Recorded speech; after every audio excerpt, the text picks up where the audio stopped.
Hello दोस्तों, आज इस वीडियो में हम पढ़ने वाले हैं शिशुनाग वंश को। ठीक है, शिशुनाग वंश के बारे में पढ़ेंगे जो कि एग्ज़ाम की दृष्टि से काफ़ी महत्वपूर्ण है।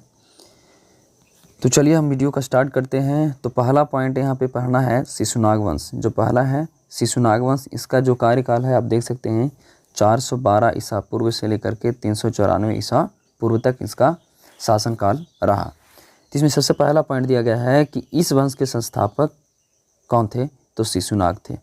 यानी शिशुनाग वंश के संस्थापक शिशुनाग ही थे। तो ये आप याद रखना है।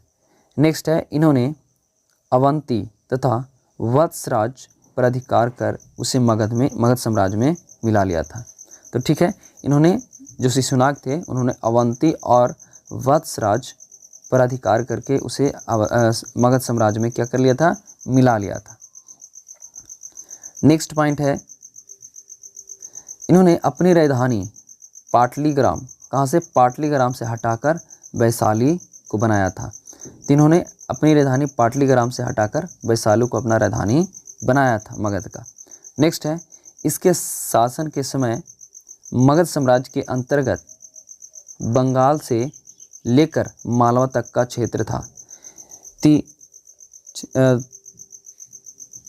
तो देखिए, शिशुनाग वंश के जो समय था, इसका जो क्षेत्र था बंगाल से लेकर के मालवा तक का क्षेत्र आता था इसके साम्राज्य के अंतर्गत।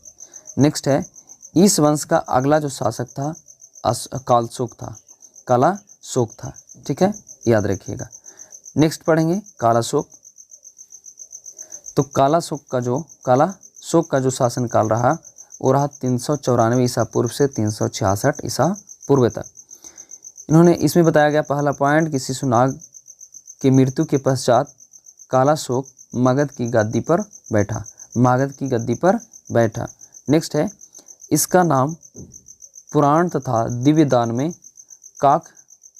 काकवर्ण मिलता है। तो देखिए, कालाशोक का जो है इसका पुराण में नाम और दिव्य दान में काकवर्ण मिलता है। नेक्स्ट है, इसने वैशाली के स्थान पर पाटलिपुत्र को पुनः अपना राजधानी बनाया। ठीक है, तो शिशुनाग ने वो पाटलिपुत्र से वैशाली ले गया था राजधानी, और फिर उसका जो उत्तराधिकारी हुआ कालशोक, उसने फिर उसको वापस वैशाली से पाटलिपुत्र लेकर आ गया राजधानी को। नेक्स्ट है, इस समय द्वितीय बौद्ध संगति वैशाली में हुई। तो इसके शासनकाल में यानी कालशोक के शासनकाल में दूसरी बौद्ध संगति इसी के शासनकाल में हुआ, और कहाँ हुआ था, वैशाली में। नेक्स्ट है, यह ब्राह्मण वंश का प्रथम संस्थापक माना जाता है। तो यहाँ पे देखिए, कालशोक को ब्राह्मण वंश का प्रथम संस्थापक माना जाता है। यह पुराणों के अनुसार यह क्षत्रिय था।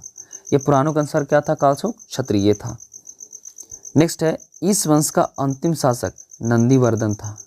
ठीक है, तो शिशुनाग वंश का अंतिम जो शासक था नंदीवर्धन था, और इसकी हत्या महापद्मनंद ने कर दी, और शिशुनाग वंश का जो है शिशुनाग के स्थान पर नंद वंश की स्थापना हो जाता है।